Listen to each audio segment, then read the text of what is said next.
Namasté.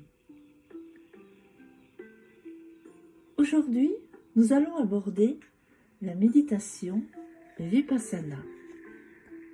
Vipassana désigne dans la tradition bouddhique la vue profonde, avec les pratiques de méditation associées. C'est dans la deuxième étape que des pratiques de méditation dans le bouddhisme sont utilisées après samatha, qui signifie la pacification mentale. Il existe plusieurs exercices de méditation vipassana, comme l'observation des mouvements de l'abdomen. Cet exercice se déroule en position assise. Le dos et la tête, devant, restent bien droits. Il consiste à se concentrer sur sa respiration et à observer les différents stades du mouvement de l'abdomen, de son soulèvement à son abaissement.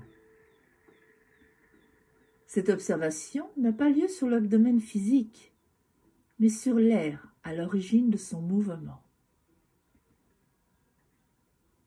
Ensuite, l'observation des idées, des intentions et des pensées. Lorsqu'une idée ou une intention apparaît, l'individu doit créer une sorte de note mentale.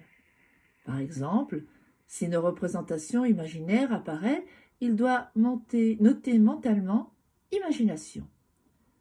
S'il a l'intention de faire quelque chose, il doit noter mentalement « intention ».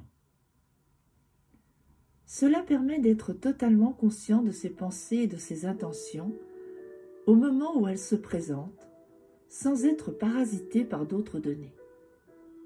Ensuite, l'observation de la somnolence. La méditation vipassana peut donner envie de dormir. Lorsque cela arrive, l'individu doit prendre conscience et identifier cette somnolence et l'accepter. Lorsque c'est le cas, la somnolence se transforme en méditation.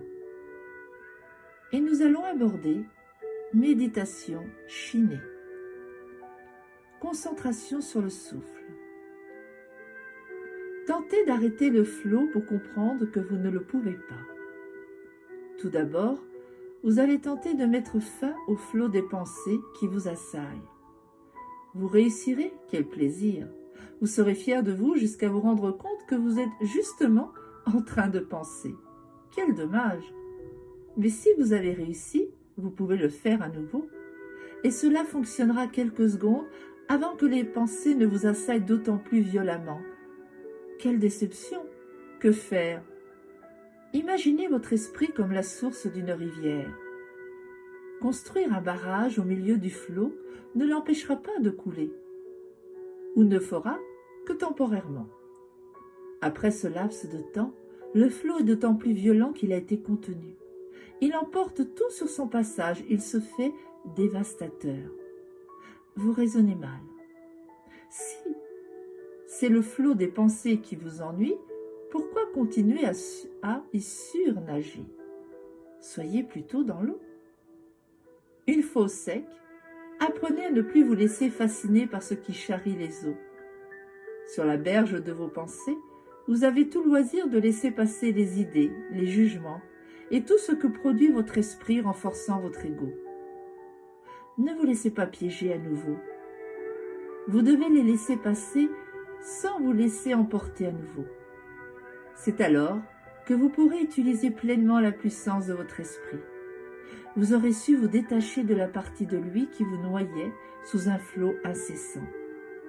Maintenant que vous savez que vous pouvez vous extraire du flot incessant, faites-le aussi souvent que possible.